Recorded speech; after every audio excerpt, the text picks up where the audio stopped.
Are you ready to uplevel your sales game? Well, here is a gift for you.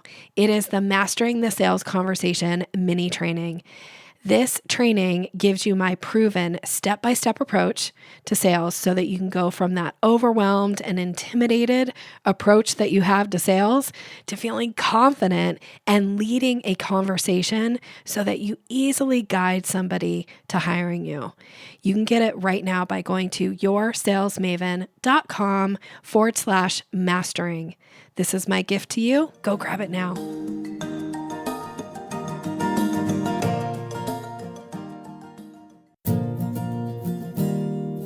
Do sales conversations make you feel awkward or pushy? It's time to ditch the outdated salesy strategies.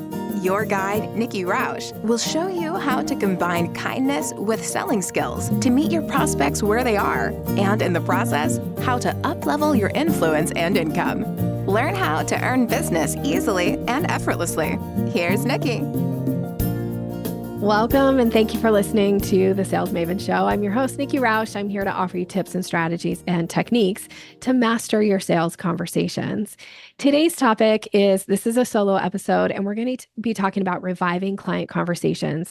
These are going to be some strategies. I'm going to share 3 strategies of how to engage and close more of those deals that have really never come to fruition, that maybe they've gotten somewhere, but you haven't actually been able to close them yet. So, and maybe some time has gone by, things happen, people have reasons of why they didn't buy or didn't make the decision. But what are the things that you can do to try to revive those and see if you can turn those into solid business, solid revenue? So whether this is stuff that you're going to do before the end of the year, this is stuff you're going to do as you go and start the new year, or wherever you are when you're listening in your process. When you listen to this episode, maybe it's the quarter, maybe it's the month, whatever that is, these strategies will work for you. So I'm going to share 3 of them. And it's important that you do have some strategy around this because you do want to be able to revive deals, right? Like leads are not easy to come by for most of us, right? We need to try to maximize those leads that are coming into the door, into our business in every possible way. So we don't want to just let them die without even trying to do something with them. Okay. So here's the first strategy that I want to share. And this is to identify and prioritize your warmest leads. These are the people who you've probably had some type of a consultation call with. They have shared a little bit about what it is that they're looking for. And you've even probably talked about ways to work together. Maybe you've even given them either an informal or a formal proposal about ways that you could work together. Maybe you guys have talked money, but they haven't actually closed yet. So what is something that you can do to see if you can revive this? So my suggestion is that you make a list of these hot leads, right? These are your warmest. I like to call them hot, but you call them whatever you want. So again, these people need to have expressed interest in potentially hiring you, but haven't yet. Okay. So you're going to craft this list, and then you're going to do individual, personalized messages to each person. This is so important. Okay. They need to be personalized and they need to be individual, because if you send out just a broad email to your whole list, or even if you make a tagged list in your list management system and you send the email and it doesn't feel personalized, you're not going to get the same kind of response as if you send a more personalized message and you ask some questions in here. Like, is this something you're still considering? And you could even say, I have some ideas for you, or maybe I have some new ideas for you. Would you be interested in getting on a call? And then you give them the 3 times to get on a call with you. My suggestion for your warmest leads is to try to get a live conversation with them if possible, because that is going to give them an opportunity to share a little bit more insight with you about what's going on in their business right now. It might change the offer that you would put in front of them, or maybe you have some kind of a new switch to your offer that you didn't have when you guys spoke 3 months ago. So make that list and do this first, because these are your warmest, like hottest leads. So you still have like there might still be some life left in that potential uh, opportunity. And we want you to be able to close those. So reach out to them, personalize it. I will say this is so important. I just worked with a client not too long ago, and we crafted scripts for her to do reach outs. And unbeknownst to me, she decided she changed a couple things. She changed the script. She removed the question that I had suggested that she ask. She took off the names and she sent it as a like as a bulk, like not even, I guess not a bulk, but like a blind CC message to all the people. And and then she sent it to me after she had sent it out. And I was like, oh, okay, this doesn't feel personalized. You removed the question that I had suggested. And the end result was she got 0 responses. So I cannot express how important it is to personalize the message. And it might feel like, oh, but Nikki, it's going to take so long. Is it? How many of these opportunities do you really think you have? Because my guess is if you put together this list, it's going to be less than 100. It's probably less than 50. And frankly, if it's less than 20, we're not even talking about an hour of your time. So, for an hour of your time, if you close one of those deals, what kind of revenue is that going to bring into the business? Like for some of us, it might be a couple $100. Sometimes, depending on what it is, it could be thousands of dollars into your business. Is it worth that, spending that hour to write personalized messages? I'm going to say it is. I'm going to support you and encourage you that it is. It's worth it to do that. So that's the first strategy. The second one is to create a list of like your lukewarm leads. Now, these might be people who have been on your email list for a while. Maybe they have taken part in something with you at some point, but maybe it's been a year, maybe it's been 2 years, maybe it's been 5. But let's see, is there any like life left in that opportunity? And if you do a reach out here, again, make sure that even if you're going to send it to a group from like a list from your list management, from your email server, if you're going to send it to a group, that you remember that the message should be written as if it is written to one reader. Okay. Because none of us read emails as a group. So when you say, hey, everyone, or, some of you expressed interest in blah, blah, blah, now it sounds like you're talking to everyone. And when you talk to everyone, you talk to no one, because the individual reader is not sitting there with their friends going, oh, yeah, I remember when we, all downloaded this opt-in. Like, no, that never happens. I never read emails as a group, right, with people. So it should be written to the person. At some point, you expressed interest, right? If you're going to use that type of language. And then you want there to be a question. Now, here's one idea for a question. I'm actually going to give you a couple, but one idea for a question was you could say, what's something exciting you're planning in the next quarter or in the coming year or next month or whatever. And then you could say, here's something exciting going on in our business or in my business. And then you could have a sentence or two. Or if it's something where you say, like, we're focused specifically on leadership trainings, and you could say, such as bullet point, bullet point, bullet point. And then you could give kind of like a list of what those trainings would be. And then you're going to ask a follow-up question. Are any of these or something else interesting for you right now? Right? Like, there's got to be some questions in this message. So that's one kind of idea to reach out to your kind of lukewarm leads, just to see, is there any opportunity that we could revive here? Now, I mentioned that you need to give like a bulleted list. And what I'm talking about there is giving a menu. If you've listened to the podcast before, you've probably heard me talk about giving a menu and how important it is, because it allows our brain to associate to what it is that or it allows our brain to associate and make connections to something. So as the reader, we want their brain to be able to associate. So giving a menu is so important. Now, you maybe have heard me tell this story. I apologize in advance if you're like, okay, Nikki, I've heard you tell this 8,000 times. But if you're just hearing it for the second time, you probably need a refresher. And if you're hearing it for the first time, this hopefully will hit home for you. So the analogy I often give is, if you go into a sandwich shop, most sandwich shops, when you go up to the counter, they've got a board on the back wall, right? And it's like, here's all of our, meats and breads and toppings and then here's our specialty sandwiches. They give you that because it allows your brain to go, oh, I want this specialty sandwich, or oh, I'd like make my own sandwich. And then you can say to the person working the counter, this is what I want on my sandwich, and it makes the process go faster. That's why they give a menu, because it's easier for your brain. But if you go into a sandwich shop and they don't have the board, your brain wants to say, what kind of bread do you have? What kind of meat do you have? Right. And they're like, lady, we're a sandwich shop. Like, what do you think we have? No, their job is to make it easy for you to make decisions.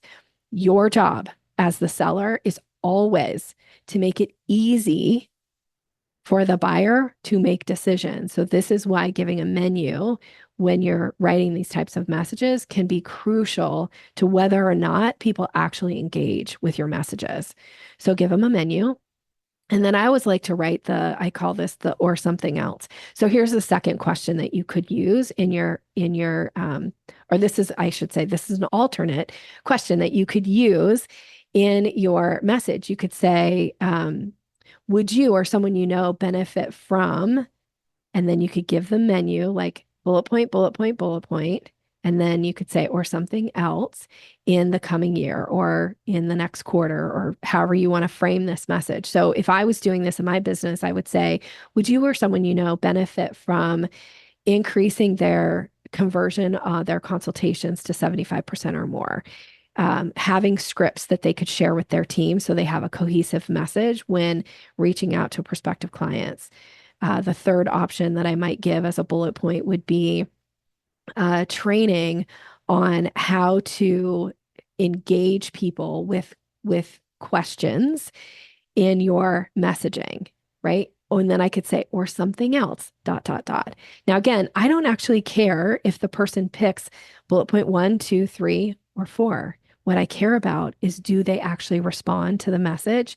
Because if they do, now we're in a sales conversation or a potential one, and there's probably some opportunity to earn their business if they're engaging and responding like, actually, what we need help with right now, Nikki, is this, right? And that's what you want to be able to do with your prospective clients. This is how you revive your opportunities.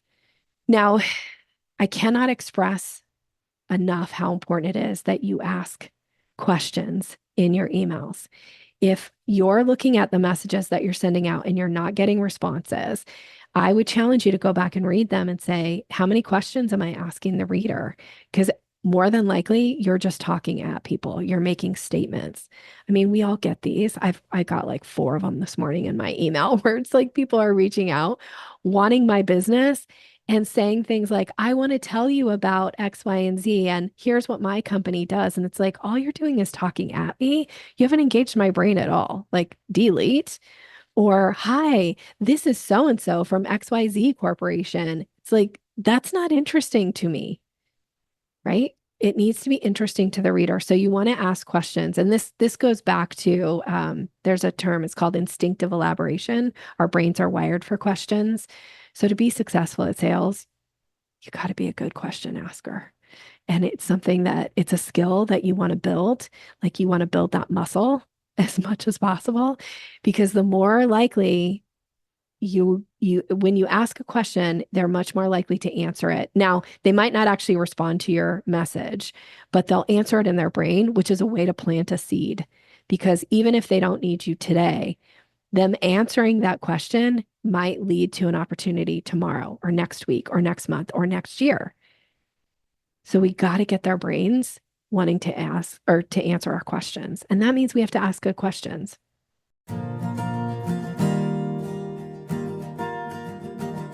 Do you know how to recognize and act on a buying signal? I have a gift that is going to teach you these 17 buying signals so that you're ready when you get them to take action and move somebody to the next part of the sales conversation. You can get this right now by going to yoursalesmaven.com/Maven. Go grab it now.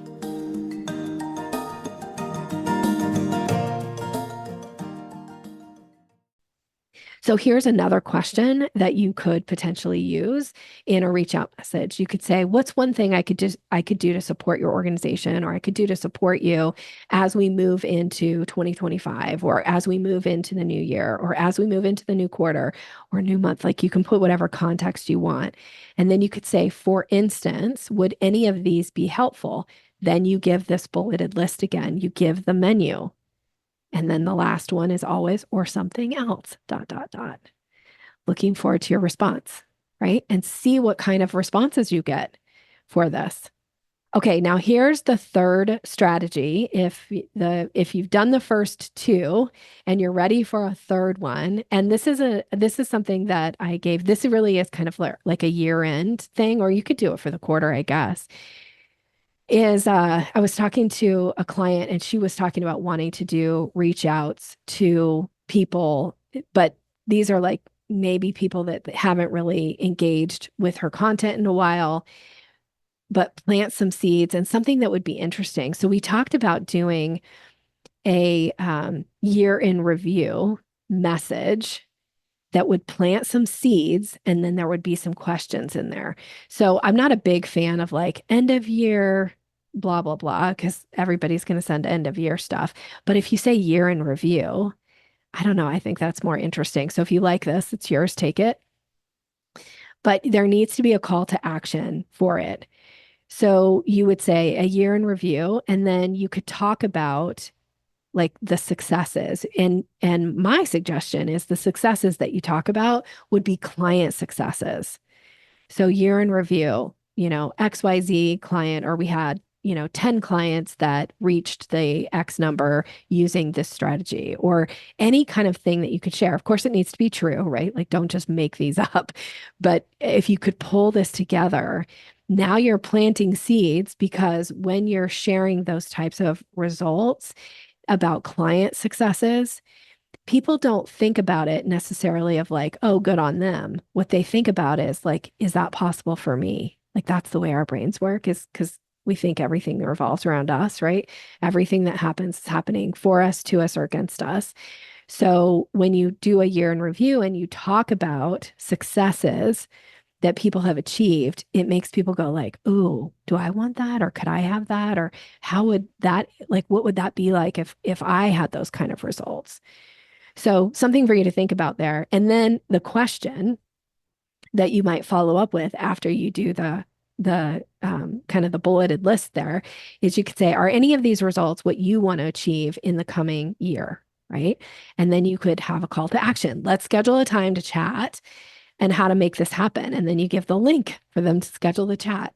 So that's, again, one of those strategies. It might take a little bit of time to put it together. And frankly, if you're like, that's a really good idea, but I have no way to like pull that data, then plan now and decide that you're going to do this at the end of 2025, or whenever you're listening to this podcast, and start collecting this information now. And every time something happens, even if you're just putting it in a spreadsheet or putting it in notes, on your phone, whatever, then you're going to have that data, so that at the end of the year, like, this is going to be an easy put together for you.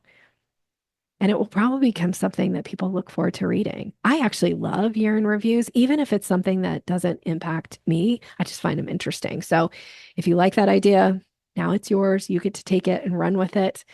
And so those are my strategies for you to be thinking about how to revive some of these opportunities and see what's possible for you. I hope this was helpful. My question is, what action will you take as a result of listening to this podcast? I would love to hear if you're willing to reach out and share with me. It is so delightful to hear from a listener what their big takeaway is from a podcast, or what they have done and the results they've gotten from a podcast. So believe me when I say, hearing from you delights me in a way that very few things do. It like tickles and touches my heart. And so I'm so happy to hear from you. So thank you to those of you who take the time to reach out and share what you get from the podcast. And if you like this episode and you feel like somebody would benefit from it, please share it. That helps, people find their way to the content, and things that are going to make a difference in their bottom line. So I appreciate that as well. I am wishing you so much success in everything that you do. And thank you for listening. Have a great rest of your day. Thanks for listening to Sales Maven. Visit us online at yoursalesmaven.com/maven for more resources to boost your confidence and skills.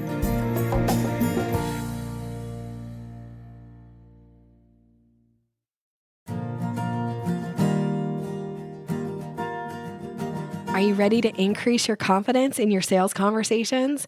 I have a gift for you that is going to show you exactly how to do that. It is my Closing the Sale ebook. It's all about leveling up your confidence, giving you language to use, how to seamlessly move somebody through the sales process. And you can get it right now by going to yoursalesmaven.com/Maven. Go grab it.